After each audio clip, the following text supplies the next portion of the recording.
Segundo misterio luminoso, la autorrevelación en las bodas de Caná. Lectura del Santo Evangelio según San Juan. En aquel tiempo había una boda en Caná de Galilea, y la madre de Jesús estaba allí. Jesús y sus discípulos estaban también invitados a la boda. Faltó el vino, y la madre de Jesús le dijo: «No les queda vino». Jesús le contesta: «Mujer, ¿qué tengo yo que ver contigo? Todavía no ha llegado mi hora».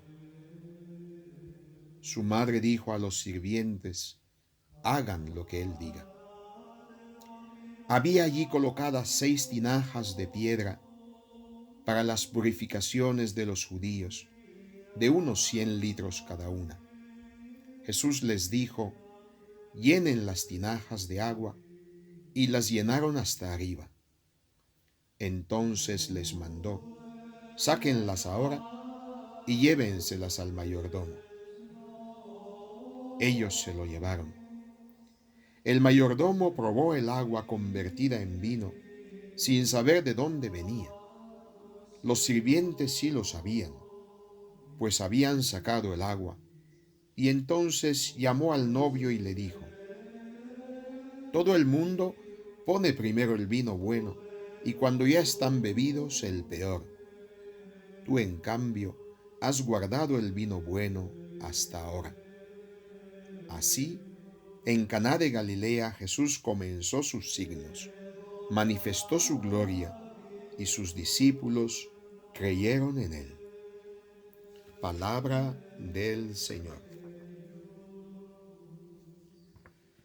Muy queridos hermanos en el Señor, en las bodas de Caná, según el relato del evangelista San Juan que acabamos de escuchar, Jesús transformó el agua en vino, gracias a la intercesión de María, y con este primer signo manifestó su gloria, y sus discípulos creyeron en él. Y todo sucedió en esta pequeña aldea de Galilea, situada a unos 8 kilómetros al noroeste de Nazaret, en el seno de una familia que celebraba el enlace matrimonial de 2 jóvenes esposos, y allí estaba María. Ella, según los evangelios apócrifos, era la tía del esposo. Jesús y sus discípulos fueron invitados también a esta boda familiar.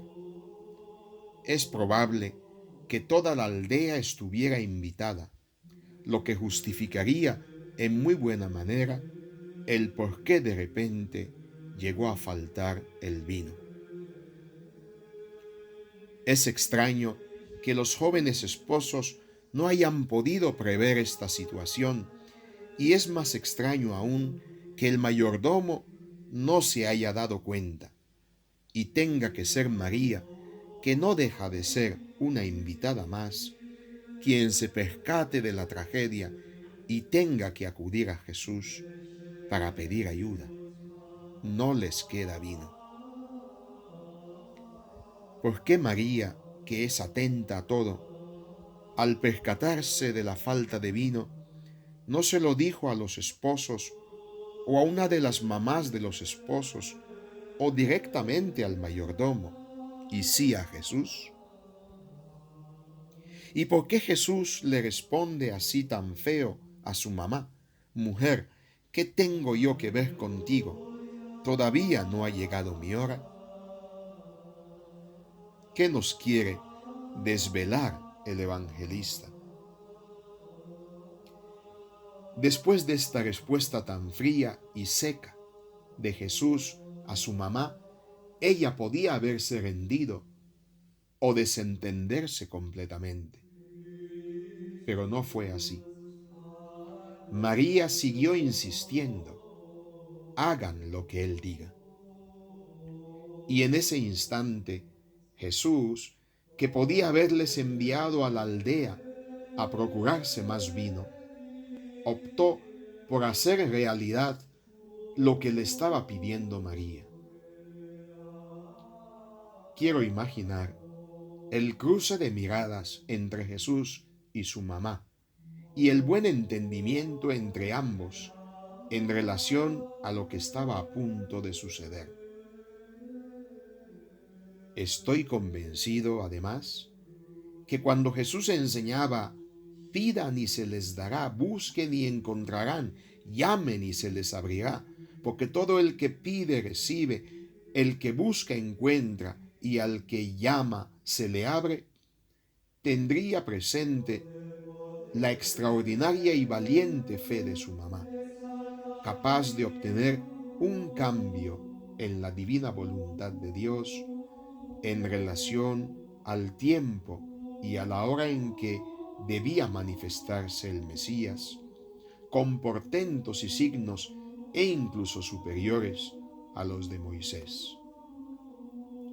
Es verdad, la fe mueve montañas, y la de María en Caná movió y conmovió el corazón de Jesús.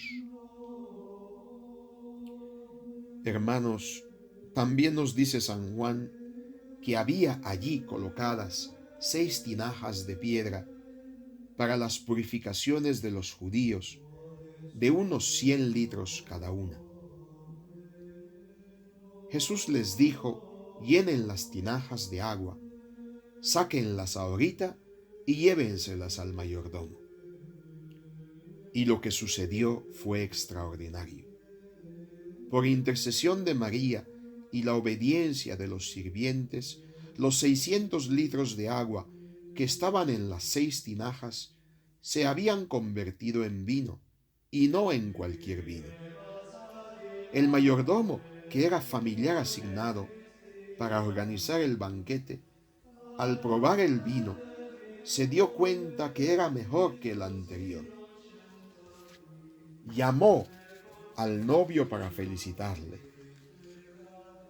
Todo el mundo pone primero el vino bueno y cuando ya están bebidos el peor.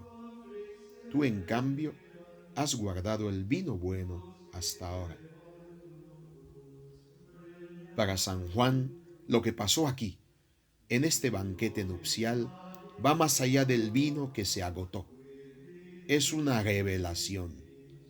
Es el cumplimiento de cuanto Isaías ya había profetizado para los tiempos mesiánicos. Aquel día, el Señor de los ejércitos preparará para todos los pueblos en este monte un festín de manjares suculentos, un festín de vinos de solera, manjares enjundiosos, vinos generosos. En Isaías, Dios es presentado como un esposo para Israel, y esta profecía se cumple también en Caná.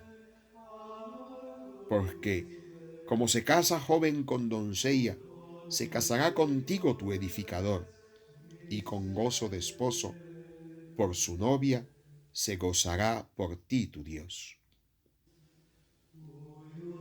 En el libro del Apocalipsis, San Juan tiene presente la teología de las bodas de Caná, para hacernos entender su visión de las bodas del Cordero y Jerusalén, donde el Mesías es presentado como el esposo de su pueblo.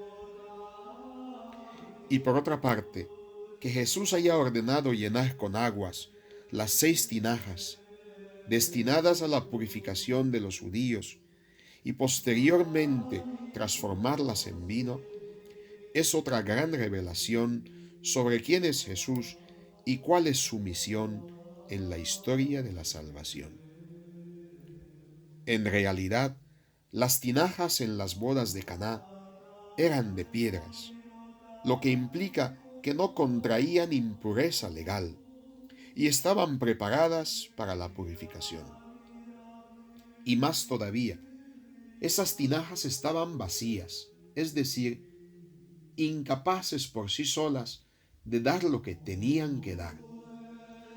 Ellas son el símbolo de una religiosidad vacía, sin contenido, que Jesús viene a transformar. El número de las tinajas eran 6, número que significa imperfección en la Biblia. Pero Jesús vino a perfeccionarlas. Él no vino a abolir la ley, sino a darle cumplimiento. Hermanos, María acude a Jesús para ayudar a los esposos en su dificultad. Ella conoce el corazón de su hijo y sabe que solo Él puede cambiar esa trágica situación. La fe de María, su total confianza en Jesús y su insistencia provoca una cadena de solidaridad. Los sirvientes obedecen a Jesús y llenan las tinajas de agua. Y el resultado de toda esa colaboración fue la aparición de un nuevo vino, el mejor que el mayordomo había probado hasta entonces. El vino que volvió a hacer sonreír a los jóvenes esposos y garantizó la continuidad de su fiesta con los invitados. En estos tiempos difíciles y trágicos para toda la humanidad, en los que la pandemia del coronavirus se ha sumado a otras tantas tragedias que ya venían amenazando la vida de muchas personas, necesitamos renovar nuestra confianza en Dios. Y en esto, el santo Job, icono de hombre paciente, nos ha dejado el ejemplo de cómo hemos de afrontar los acontecimientos trágicos de la vida, teniendo siempre presente a Dios, que, dando o quitando, tiene que ser siempre bendecido y alabado. Necesitamos salir de nuestros miedos y crear una gran cadena de solidaridad para que a nadie, especialmente los más vulnerables, falte el pan de cada día ni el vino de la esperanza. Necesitamos redescubrir el valor de las cosas sencillas, como la familia y los amigos que Dios nos ha dado. Y no olvidemos nunca que no nos salvará ni la OMS, ni las vacunas, ni las mascarillas, ni los planes de los grandes de la tierra, sino solo Cristo. Y en este sentido, nos viene muy bien recordar las palabras de Santa Teresa de Ávila. Nada te turbe, nada te espante, todo pasa. Dios no se muda, la paciencia todo lo alcanza. Quien a Dios tiene, nada le falta, solo Dios basta. Que María, la Madre de Jesús, nos acompañe en nuestro caminar y nos introduzca en esa relación esponsal con su Hijo Jesús. Que Jesús llene nuestro corazón que anhela la paz. Que Jesús bendiga nuestra vida y bendiga nuestras familias.